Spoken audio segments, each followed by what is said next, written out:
दोस्तों, ऑपरेशन सिंदूर के बाद से भारत ने पाकिस्तान को सपोर्ट करने वाले देशों को आड़े हाथों लिया है। फिर चाहे वो चीन हो, तुर्की हो या अजरबैजान, भारत ने सख्त एक्शन लेकर लगातार इन देशों को जवाब दिया है। लेकिन कहानी में ट्विस्ट तब आया जब भारत को पता चला कि चीन, तुर्की के अलावा एक और देश है जो पाकिस्तान को हथियार सप्लाई कर रहा है, और वो भी ऐसे समय में जब भारत पाकिस्तान की पोल दुनिया के सामने ला रहा है।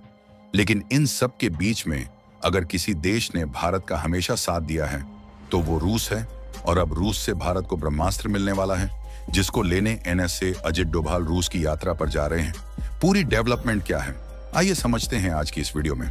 लेकिन आगे बढ़ने से पहले इस वीडियो को लाइक करके चैनल को सब्सक्राइब जरूर कर लीजिए। सबसे पहले आपको बता दें, भारत से दोस्ती की बात करने वाला नीदरलैंड्स अब पाकिस्तान को हथियार सप्लाई करके खुद को बड़ी मुश्किल में डाल रहा है। जहां चीन और तुर्की के बाद अब यह तीसरा देश है जो पाकिस्तान की सैन्य ताकत बढ़ाने में मदद कर रहा है। लेकिन यह पिद्दू सा देश यह भूल गया है कि भारत उसका बड़ा व्यापारिक साझेदार है, और भारत के पीठ पीछे इस तरह का खेल खेलना अब भारत को बर्दाश्त नहीं है। दरअसल विदेश मंत्री एस जयशंकर की हालिया यूरोपीय यात्रा और नीदरलैंड्स में उनकी गतिविधियां इस मुद्दे को केंद्र में ला रही हैं, जहां भारत अब नीदरलैंड्स को चेतावनी देने की तैयारी में है। और भारत का क्लियर कट कहना है, या तो पाकिस्तान का साथ छोड़ो या भारत के कड़े आर्थिक कदम झेलने के लिए तैयार रहो।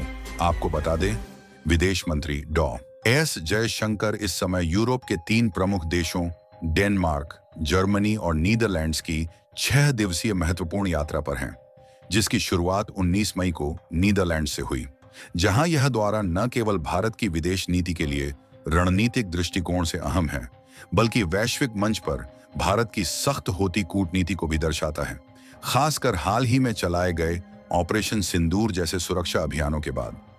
नीदरलैंड्स की अहमियत और बढ़ जाती है क्योंकि यह चीन के बाद पाकिस्तान को हथियार सप्लाई करने वाला दूसरा सबसे बड़ा देश है। ऐसे समय में जयशंकर की यह यात्रा कई कूटनीतिक संदेशों से भरी हुई है, और यहाँ पर नीदरलैंड्स के प्रधानमंत्री और विदेश मंत्री से मुलाकात के बाद विदेश मंत्री डॉ एस जयशंकर ने सोशल मीडिया पर साझा किया कि उन्होंने आतंकवाद के खिलाफ डच सरकार के रुख की सराहना की है।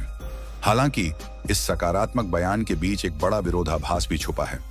एक और नीदरलैंड्स भारत के साथ रणनीतिक साझेदारी को मजबूत करने की बात करता है, वहीं दूसरी ओर वह पाकिस्तान को समुद्री हथियारों की सप्लाई जारी रखे हुए हैं। जहां 2021 में पाकिस्तान ने डच जहाजों की खरीद का सौदा किया था, और 2024 में भी इस सौदे के तहत हथियारों की डिलीवरी होती रही है। लेकिन नीदरलैंड शायद ये भूल गया कि भारत और उसके बीच 22 अरब डॉलर का व्यापार है, जबकि पाकिस्तान का पूरे यूरोप से व्यापार सिर्फ 15 अरब डॉलर का व्यापार है। ऐसे में भारत चाहे तो नीदरलैंड्स पर आर्थिक दबाव बनाकर उसे पाकिस्तान को हथियार देने से रोक सकता है, जबकि डच कंपनियां भारत के रक्षा बाजार में घुसना चाहती हैं, और भारत इसके लिए मौके भी दे रहा है। लेकिन यह तभी संभव है जब नीदरलैंड्स दोहरा रवैया बंद करे। इसके अलावा नीदरलैंड्स को भी यह सोचना होगा कि क्या वह पाकिस्तान जैसे अस्थिर देश के लिए भारत जैसे शक्तिशाली साझेदार से रिश्ते खराब करेगा। और यदि नीदरलैंड ऐसा करता है तो तुर्की की तरह नीदरलैंड्स को भी भारत के कड़े रुख का सामना करना पड़ सकता है।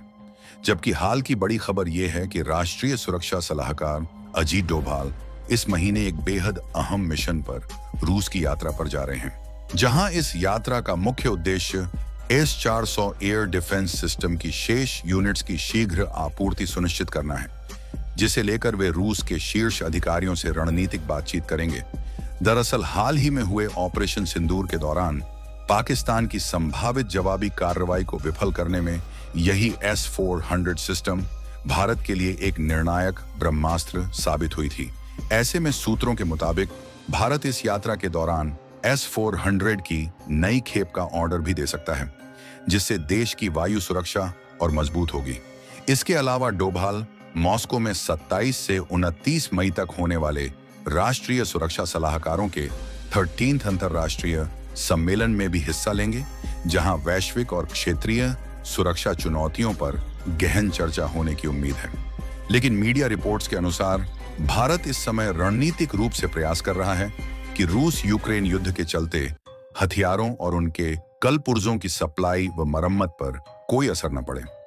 भारत को अभी रूस से S-400 मिसाइल डिफेंस सिस्टम की 2 खेप मिलनी बाकी हैं, जो देश की वायु सुरक्षा के लिहाज से बेहद अहम है। इसके साथ ही एक परमाणु चालित पनडुब्बी भी जल्द रूस से भारत को मिलनी है, जिसे 21,000 करोड़ रुपए में 10 साल की लीज पर लिया जा रहा है। ऐसे में यह डील भारत की नौसैनिक शक्ति को नई ऊंचाइयों तक ले जा सकती है। इसके अलावा भारत ने रूस के साथ 4 क्रिवाक 3 श्रेणी के युद्धपोतों की खरीद का समझौता किया है, जिनमें से 2 युद्धपोत रूस से सीधे आएंगे, जबकि बाकी 2 का निर्माण गोवा शिपयार्ड में किया जाएगा। इन तमाम रक्षा सौदों से स्पष्ट है कि भारत रूस के साथ अपने रक्षा सहयोग को युद्ध की चुनौतीपूर्ण परिस्थितियों में भी स्थिर और मजबूत बनाए रखने की दिशा में गंभीरता से काम कर रहा है। और देखा जाए तो भारत ने वैश्विक दबावों को नजरअंदाज करते हुए, खास तौर पर अमेरिका की आपत्तियों के बावजूद, रूस के साथ लगभग 40,000 करोड़ रुपए में S-400 एयर डिफेंस सिस्टम की रणनीतिक खरीद का साहसिक फैसला लिया है, क्योंकि यह अत्याधुनिक प्रणाली भारत की वायु सुरक्षा को अभेद्य बनाने में एक बड़ी छलांग मानी जा रही है, क्योंकि यह दुश्मन के बम, लड़ाकू विमान, मिसाइल या ड्रोन को 380 किलोमीटर की दूरी तक हवा में ही नष्ट करने में सक्षम है।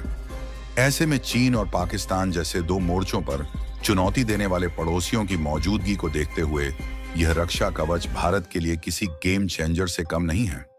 जबकि इससे पहले दिसंबर में मॉस्को की यात्रा के दौरान भी रक्षा मंत्री राजनाथ सिंह ने रूस के साथ Triumph surface to air missile system की शेष 2 खेपों की जल्द सप्लाई का मुद्दा प्रमुखता से उठाया था। जहां रूस अब तक इस प्रणाली की 3 खेप भारत को सौंप चुका है, लेकिन बची हुई यूनिट्स की समय पर डिलीवरी और उसके कलपुर्जों, मरम्मत व रखरखाव में आ रही चुनौतियां भारत के लिए चिंता का विषय बनी हुई हैं। इस बीच प्रधानमंत्री नरेंद्र मोदी को 9 मई को रूस के विजय दिवस परेड में शामिल होना था, जो भारत रूस द्विपक्षीय संबंधों के लिहाज से एक प्रतीकात्मक अवसर होता। लेकिन पहलगाम आतंकी हमले और ऑपरेशन सिंदूर के चलते यह दौरा रद्द कर दिया गया, जिसके बाद रक्षा मंत्री राजनाथ सिंह को प्रतिनिधित्व करना था, लेकिन हालात को देखते हुए उनका दौरा भी स्थगित हो गया। इन घटनाक्रमों के बीच भारत और रूस के रक्षा सहयोग की गति को बनाए रखना भारत की कूटनीतिक प्राथमिकता बनी हुई है। ऐसे में अजीत डोभाल का यह रूसी दौरा भारत के लिए कई मायनों में अहम है। वैसे इस बारे में आपकी राय क्या है? कमेंट बॉक्स में जरूर बताइएगा और इस वीडियो को लाइक करके दोस्तों के साथ शेयर भी करें, ताकि उन्हें भी यह महत्वपूर्ण जानकारी मिल सके। जय हिंद, जय भारत।